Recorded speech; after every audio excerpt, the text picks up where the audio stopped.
मार्क्सन्स के नंबर आए हैं, एक बार जरा स्क्रीन पे दिखाइए। उसके वाईओ नंबर्स ने बीट किया हर फ्रंट पे, प्रॉफिट के फ्रंट पे भी हुआ और मार्जिन्स के फ्रंट पे भी हुआ। इनफैक्ट 16% से करीब 23% के मार्जिन्स हैं और आप इस समय देख पा रहे हैं 970 आना चाहिए था नंबर, मुनाफे का नंबर आया 990 करोड़ से ज़्यादा का, तो इस नंबर से भी ठीक है। 5% ये शेयर ऊपर है। आशीष सर, एक बार ज़रा मार्क्सन्स को आप कवर करते हैं क्या? मार्क्सन्स फार्मा को अगर आप कवर करते हैं तो नंबर्स तो मेरे को तो बढ़िया लग रहे हैं इसके सर, हर फ्रंट पे, मार्जिन्स पे, अबीटा पे, प्रॉफिट पे। तो एक बार आप इस पे कुछ कमेंट करना चाहेंगे अगर आप कवर करते हैं तो?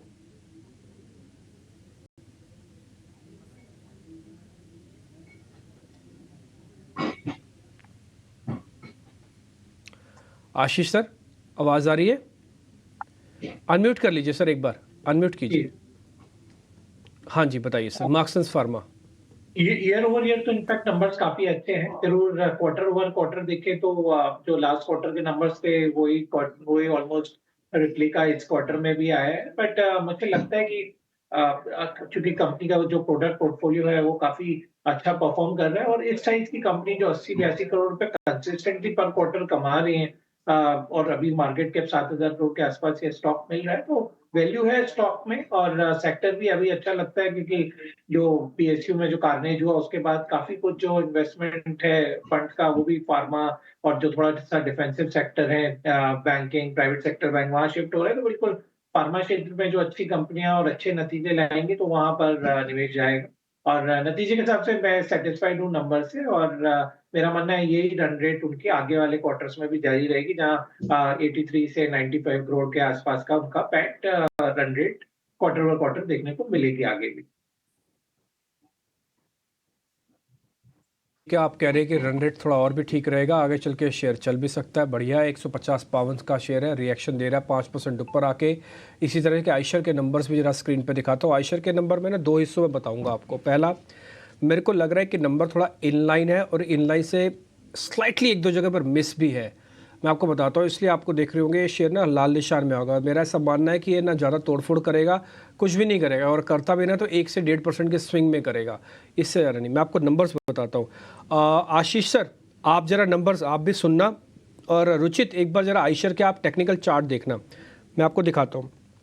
इसके जो मार्जिन आए हैं, प्रॉफिट है, इनफैक्ट पहले मैं प्रॉफिट बताता हूँ, वो करीब 1,000 करोड़ रुपए के आसपास बनता है, ठीक है। 996 करोड़ हमने लिखा हुआ है बाकायदा, और मार्केट एक्सपेक्टेशन था कि करीब 9,600 कुछ करोड़ आएगा।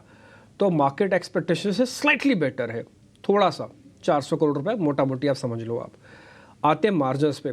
मार्केट को एक्सपेक्टेशन था इसके मार्जिन आएंगे 27% के Q3 के, यानी कि इसका जो प्रॉफिट बनता है कॉस्टिंग वोस्टिंग काटने के बाद, मार्जिन आए 26% पे, तो स्लाइटली 1% का मिस है। आते हैं इसके रेवेन्यू पे या अबीटा पे, आ जाते हैं इसके जो ऑपरेशनल प्रॉफिट्स है। मार्केट का एक्सपेक्टेशन था कि करीब करीब वो होगा 1090 का, यानी कि करीब 1100 करोड़ रुपए के आसपास का, और अबीटा ऑलमोस्ट उतना ही आया है 1100 करोड़ रुपए के आसपास, तो इन लाइन नंबर है। इसलिए मैं बोल रहा हूँ स्लाइटली मेरे को मार्जिन पे 1% का मिस दिखा।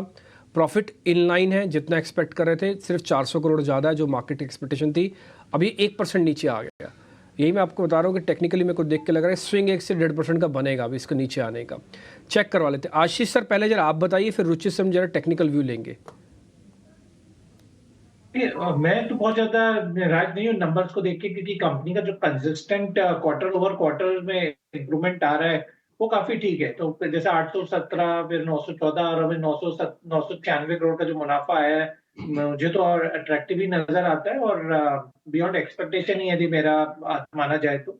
और जो नंबर्स हैं, जो सेल्स हैं, वो भी इनलाइन ही है। जो लास्ट क्वार्टर से इस क्वार्टर में बहुत नॉमिनल इंक्रीज है, बट प्रॉफिट में ज्यादा इंक्रीज है। तो मेरी सलाह रहेगी कि इनफैक्ट किसी भी गिरावट पे, और यदि गिरावट आता है 3750 तक यदि स्टॉक मिलता है तो बिल्कुल ऐड करना चाहिए, क्योंकि नंबर्स को इतने बड़ा कोई बीट नहीं है मेरे हिसाब से।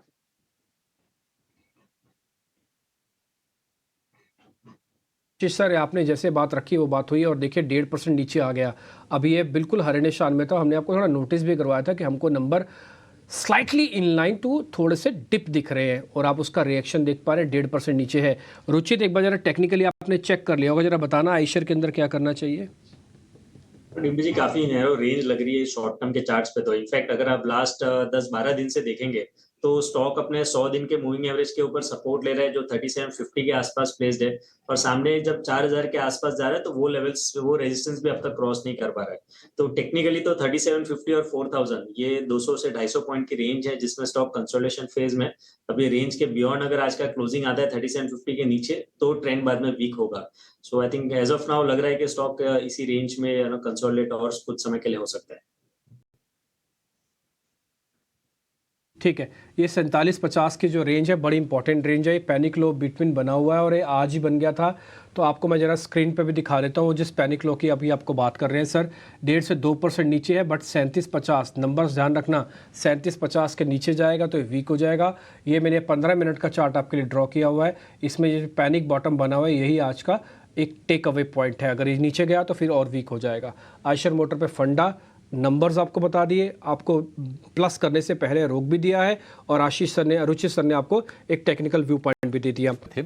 और खबरों का ऐसा फ्लो था कि रुचित की तो कॉल्स ही रह गई अभी, रुचित से उनकी कॉल्स भी लेंगे, लेकिन BHEL की पहले बातचीत कर लेते हैं। घाटे में कंपनी आई है और इसके चलते हम देख रहे हैं कि थोड़ा सा प्रेशर हमें दिख रहा है। 149 करोड़ रुपए का घाटा हुआ है 42 करोड़ रुपए के मुनाफे के मुकाबले। आय में हालांकि 4.5% के आसपास की बढ़ोतरी है।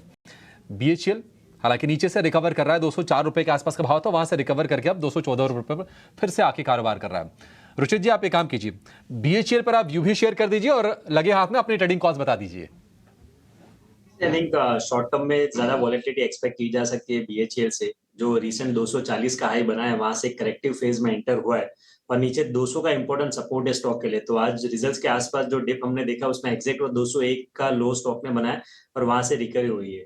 तो नहीं, अगर कोई एग्जिस्टिंग पोजीशंस है तो अभी एक बार होल्ड किया जा सकता है, लेकिन 200 के नीचे के स्ट्रिक्ट स्टॉप लॉसेस रखने चाहिए। अगर 200 के लेवल ब्रेक होते हैं तो स्टॉक में आने वाले समय में 175 180 के लेवल्स भी फिर ट्रिगर हो सकते हैं। तो होल्ड की सलाह रहेगी एग्जिस्टिंग पोजीशंस के लिए, फ्रेश ट्रेड्स अवॉइड करने की सलाह है BHEL में। एंड जहां तक मेरे पिक्स है तो 2 स्टॉक से खरीदारी साइड के लिए। और अभिषेक, मेरे एक सिंपल रूल रखा है कि लास्ट 4-5 ट्रेडिंग सेशन में जो मार्केट्स में उतार चढ़ाव हमने देखे उसमें जो ऐसे स्टॉक्स है कि जिनको ज्यादा फर्क नहीं पड़ा, कि रिलेटिवली वॉलेटाइल मार्केट्स में या करेक्टिव फेज में भी वो ज्यादा स्ट्रेंथ दिखा रहे हैं, ऐसे ही स्टॉक्स में बाइंग साइड पे रहना है। सो दैट नो, वहां पे रिलेटिव स्ट्रेंथ अगर कंटिन्यू रहती है, मार्केट्स में फॉल भी आता है, तो वहां पे रिस्क एपेटाइट थोड़ा बेटर रहेगा। तो TCS एक ऐसा स्टॉक है with in the large cap IT space जहां पे स्ट्रेंथ दिख रही है। फरवरी के फर्स्ट वीक में एक अच्छे प्राइस अप मूव, फिर एक हफ्ते का कंसोलिडेशन, टेक्निकली एक बुलिश फ्लैग पैटर्न का फॉर्मेशन वहां पे हो रहा है। तो क्योंकि रिलेटिवली स्ट्रेंथ एक अच्छी दिखाई है स्टॉक ने ऑफ लेट, और वॉल्यूम्स भी देखेंगे तो प्राइस अप मूव में अच्छे वॉल्यूम्स हुए। तो TCS में खरीदारी की सलाह है, 4080 के नीचे स्टॉप लॉस रखे, 4220 के टारगेट्स रखे। और HDFC AMC भी दूसरा ऐसा स्टॉक है जो हमारे रडार पे है, और वो क्लियरली सेम नो जो थ्योरी मैंने बताई है कि गिरते मार्केट में जो स्टॉक नहीं गिर रहा है या जो स्टॉक आउट परफॉर्म कर रहा है वहीं पे स्ट्रेंथ है और उसी को चेस करना है। तो HDFC बैंक भी सेम चार्ट स्ट्रक्चर्स है कि जहां पे प्राइस अप मूव अभी भी कंटिन्यूड है। तो यहाँ पे 3650 के स्टॉप लॉस से खरीदारी की सलाह रहेगी 3820 के टारगेट्स के लिए। TCS इंडेक्स का हैवी वेट और HDFC AMC, ये 2 शेयर रुचित की तरफ से ट्रेडिंग कॉल के तौर पर। इस बीच बॉम्बे बर्मा वाडिया ग्रुप की कंपनी है, इसके नतीजे आगे हैं। आय में करीब 1.25% के आसपास की बढ़ोतरी है, 4337 करोड़ रुपए पर आय निकल के आई है। शेयर है करीब 7-8% ऊपर। मार्जिन के और मुनाफे के आंकड़ों पर भी नजर रहेगी कि वो आंकड़े कैसे निकल के आते हैं, लेकिन नतीजे आने के बाद हम देख रहे हैं कि रफ्तार पकड़ी है शेयर ने बॉम्बे बर्मा के। राजेश जी, एक बार जरा आप चेक करेंगे, बॉम्बे बर्मा 8.5% ऊपर अब ये शेयर हो गया, दिन के ऊपरी स्तर पर कारोबार कर रहा है। हाँ अभिषेक जी, देखिए अगर पिछले कुछ महीनों में देखें तो स्टॉक में एक अच्छा सस्टेन अप ट्रेंड बना हुआ है। Series of high top higher bottom formation देखने को मिल रही है जो क्लियरली दिखाता है कि एक बाइंग इंटरेस्ट यहाँ पे बना हुआ है। स्टॉक का स्ट्रक्चर बुलिश है। तो यहाँ पे रिजल्ट के बाद जरूर यहाँ पे एक अच्छा मोमेंटम बना है, और जिस तरीके से स्टॉक ने अभी स्पाइक दिया है, अब ये अपने प्रीवियस स्विंग हाई जो बने थे पिछले 3-4 दिन पहले, उसको पेनिट्रेट करते हुए दिख रहा है। हमें लगता है 1800 के लेवल अगर ये क्रॉस करने में कामयाब होता है आज क्लोजिंग बेसिस पे, तो इसका नेक्स्ट लक्ष्य 1940 की तरफ भी आते हुए दिखेगा। तो ओवरऑल स्ट्रक्चर बुलिश है। वॉलेटिलिटी में स्टॉक में अगर कोई डिप मिलती तो ऐड किया जा सकता है। करंट लेवल से जो स्टॉप लॉस सजेस्ट करेंगे वो होंगे करीब 1720 के आसपास। के नतीजे आपकी स्क्रीन पर। अब आय 1% बढ़ी है, 259 करोड़ रुपए ईयर ऑन ईयर ये फिगर है। शेयर है 5% ऊपर। शेयर ये टूट रहा था, सरकारी शेयरों में जो बिकवाली हम देख रहे थे पिछले 2 दिनों में, ये शेयर भी उसकी गिरफ्त में आया था। अगर हम घाटे की बात करें तो 15.6% बढ़ के 101 करोड़ रुपया, इस नंबर को चेक करना पड़ेगा कि कैसे फिगर्स निकल के आते हैं, लेकिन शेयर है 5% ऊपर। ITI, राजेश जी, इस पर आप व्यू दीजिए, क्योंकि 2-3 सत्र से ये शेयर गिर रहा था और उसके बाद आज हम देख रहे हैं कि 5% की रिकवरी, 20-25% डाउन आने के बाद 5% चढ़ा है ये। तो देखिए, नियर टर्म में जरूर एक बिकवाली देखने को मिली। पिछले 3-4 हफ्तों में स्टॉक एक करेक्शन के दौर से गुजरते हुए दिख रहा है और स्टॉक अपने 20 डे 50 डे मूविंग एवरेज के नीचे फिसल चुका है। हमें लगता है आज का जो पुल बैक बना है ये करीब 315-320 वहां पे इसमें वापस एक सप्लाई जोन बना हुआ है। तो जब तक 320 के ऊपर क्रॉस नहीं होता है, हमें लगता है थोड़ा सा ट्रेंड अभी भी नेगेटिव साइड का है नियर टर्म के हिसाब से। डाउन साइड में 390 290 के लेवल अगर वो तोड़ देता है वापस, तो इसमें डाउन मूव जो देखने को मिला था पिछले 2-3 हफ्तों में वो कंटिन्यू होते हुए दिखेगा। हो सकता है ये 275 270 की तरफ भी फिसलता हुआ दिखे। तो अभी थोड़ा सा नो ट्रेड जोन है, अवॉइड करना चाहिए एट दिस मोमेंट। महिंद्रा के नतीजे आने वाले हैं, अनुमान क्या है, कैसे नंबर्स आएंगे, बताने के लिए हमारे सहयोगी आशीषा जुड़ गई हैं। आशीषा, बताइए क्या अनुमान है आंकड़ों को लेकर? जी हाँ, ईयर ऑन ईयर बेसिस पर देखें तो M&M से काफ़ी अच्छे नतीजे एक्सपेक्टेड है इस क्वार्टर में। रेवेन्यूज़ करीब 25,326 और करोड़ के आसपास आ सकते हैं, जो ईयर ऑन ईयर बेसिस पर 17% का जंप होगा। मार्जिन्स की बात करें तो YOY बेसिस पर थोड़ा सा कॉन्ट्रैक्शन देखने को मिल सकता है, 12.6% पे मार्जिन्स एक्सपेक्टेड है, लेकिन क्वार्टर ऑन क्वार्टर बेसिस पर देखें तो मार्जिन एक्सपैंड होते हुए नजर आ सकते हैं। प्राइस हाइक्स लिए थे कंपनी ने, ऑपरेटिंग लेवरेज का भी बेनिफिट मिलेगा, जिसके चलते सिक्वेंशियल बेसिस पर मार्जिन्स एक्सपैंड हो सकते हैं। इसके अलावा वॉल्यूम्स की बात करें तो ऑटो सेगमेंट के वॉल्यूम्स तो काफ़ी अच्छे थे, जो कंपनी ने ऑलरेडी रिपोर्ट कर दिए हैं। सप्लाई चेन इश्यूज कम हो रहे हैं, जिसके चलते वॉल्यूम्स ऑटो सेगमेंट के काफ़ी अच्छे थे। लेकिन ट्रैक्टर सेगमेंट की बात करें तो इसमें पिछले कुछ क्वार्टर से कुछ कमज़ोरी देखने को मिल रही है, जो इस क्वार्टर में भी कंटिन्यू होती हुई नजर आई। इनफैक्ट तीसरी तिमाही के ट्रैक्टर वॉल्यूम्स 4% से गिरे थे ईयर ऑन ईयर बेसिस पर, जिसके चलते उसका इम्पैक्ट भी नतीजों पर देखने को मिलेगा। मैनेजमेंट कमेंट्री की बात करें तो मैनेजमेंट की कमेंट्री ट्रैक्टर सेगमेंट के आउटलुक को लेकर क्या निकल कर आती है वो काफ़ी क्रूशियल होगी। याद रखें, एस्कॉर्ट्स के नतीजे कुछ समय पहले आए थे और मैनेजमेंट ने इंडस्ट्री आउटलुक काफ़ी नेगेटिव दिया था, जिसके चलते एस्कॉर्ट्स पे भारी गिरावट देखने को मिली थी। तो ऐसी कुछ कमेंट्री अगर M&M भी देता है तो वो भी काफ़ी नेगेटिव होगा। उसके साथ ही साथ SUV सेगमेंट में बुकिंग्स कैसी है वो भी एक की मॉनिटरेबल होगा। लेकिन all in all year on year basis पर काफ़ी अच्छे नतीजे एक्सपेक्टेड है। ठीक है, सालाना आधार पर अच्छे नतीजों की उम्मीद है। आशीषा, बहुत शुक्रिया आपका ये अनुमान बताने के लिए। महिंद्रा एंड महिंद्रा, इसकी चाल जो रही है बाजार के हिसाब से ही रही है। 22-23% के आसपास के रिटर्न साल भर में दिए हैं शेयर ने। आज ये कमज़ोर है 1% के आसपास के नतीजों से पहले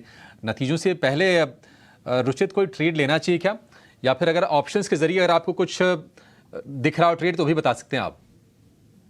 नहीं, फ्रेंकली अभिषेक, मैं वेट करूंगा नो फॉलोअप मूव रिजल्ट्स के बाद कैसा रहता है, क्योंकि अगर लास्ट 1 महीने में देखेंगे तो स्टॉक ने कोई भी ट्रेंडेड फेज नहीं दिया है। 1740 के आसपास एक डबल टॉप जैसा पैटर्न बना है, बट सामने 100 दिन का मूविंग एवरेज 1600 के आसपास है, वो भी ब्रेक नहीं हुआ है। तो कोई क्लियर ट्रेंड नहीं नजर आ रहा है स्टॉक में कि कोई trended phase no stock immediately दिखाएगा। सो मैं वेट करूंगा कि रिजल्ट्स के बाद में कैसा रिएक्शन आता है। इनकेस अगर 1600 1580 ये लेवल टूटता है तो आई थिंक फिर शॉर्ट साइड जाने का कैंडिडेट बन सकता है, बट करंट लेवल्स पे ऐसे कोई सेटअप्स नहीं बन रहे।